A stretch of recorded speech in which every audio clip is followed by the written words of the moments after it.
شکریہ پاکستانیوں. جس طرح تحریک تحفظ آئین پاکستان نے 8 فروری کو پورے ملک میں یوم سیاہ کا اور یوم سوگ کا اعلان کیا تھا، آج پوری پاکستانی قوم نے یوم سیاہ اور یوم سوگ منایا ہے.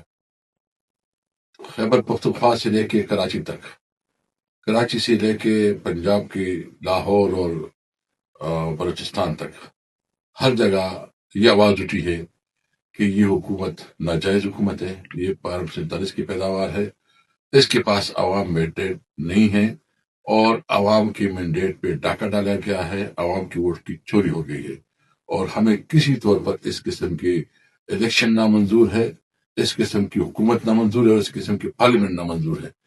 اور آج پوری قوم نے یک زبان یہی کہا ہے کہ ملک میں جمہوریت اس ملک کا مستقبل ہے، ملک میں قانون کی حکمرانی اور آزاد عدلیہ اس ملک کے مستقبل ہے.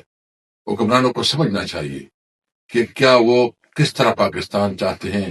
جب آپ عوام کی رائے کو احترام نہیں دیں گے، رسپیکٹ نہیں دیں گے، اس کو امپورٹنس نہیں دیں گے، پھر نفرتیں بڑھتی ہے. مت کریں. آپ لوگوں نے بسنت پہ جتنا آپ نے خرچہ کیا، ٹی ویز میں جتنا چلایا ہے، اگرچہ یہ ہونا چاہیے تھا کہ جو افسوسناک واقعہ ہوا اسلام آباد میں مسجد میں، اس کو کینسل کرنا چاہیے تھا، لیکن پھر بھی چند علاقوں کے علاوہ پشاور میں مکمل طور پر اور کراچی میں اور لاہور میں لوگوں نے اپنے گھروں میں وقت گزارا اور ہمارے احتجاج کو جو ہے نا اہمیت دی. میں اس لیے سمجھتا ہوں کہ اس وقت ضرورت اس بات کی ہے کہ حکومت مکمل ناکام ہو چکی ہے.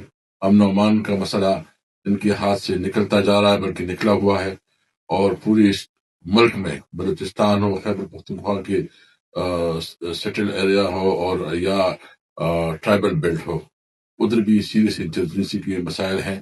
اور خاص کر جو اس وقت صورتحال پنجاب میں بھی جو دھماکے ہو رہے ہیں اور اسلام آباد میں، یہ بہت خطرناک اشارے ہیں.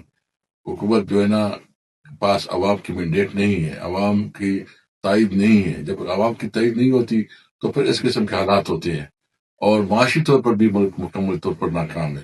اب جتنی بھی دنیا کی ٹور لگائے، چکر لگائے، کوئی ایک بھی ٹریڈ ایگریمنٹ نہیں ہے، جبکہ اس کے مقابلے میں جو انڈیا، بھارت نے جو یورپین کے ساتھ ایگریمنٹ کیے ہیں، اور خاص کر جو بھی امریکہ کے ساتھ انہوں نے 18% ٹیرف پہ جو ہے نا ایگریمنٹ کیے ہیں، تو وہ زیادہ کامیاب رہے ہیں اس معاملے میں.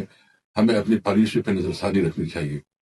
میں سمجھتا ہوں کہ آئے اس ملک میں نئے انتخابات کی اعلان کیا جائے اور ایک آزاد الیکشن کمیشن بنایا جائے جس میں تمام فریق متفق ہوں اور ایک ایسا الیکشن ہو جو سب کو قابل قبول ہو. ایک عوام کا صحیح نمائندہ پارلیمنٹ وجود میں آئے اور وہ حکومت ہو جو عوام کی نمائندگی کرے. اس لیے حل یہ ہے کہ ملک میں قانون کی حکمرانی ہو، آئین کی بالادستی ہو، عدلیہ آزاد ہو اور پارلیمنٹ جو ہے نا تمام پالیسیوں کا منبع ہو. ہم انشاءاللہ عزم کرتے ہیں عمران خان کی جو جدوجہد ہے، جو اس نے اسٹرگل کی شروع کی ہے کہ ملک میں آئین اور قانون کی آزادی ہوگی، انشاءاللہ تعالی عمران خان کی جدوجہد کو آگے بڑھائیں گے اور اس ملک کو قائد اعظم کا پاکستان بنائیں گے. پاکستان زندہ باد.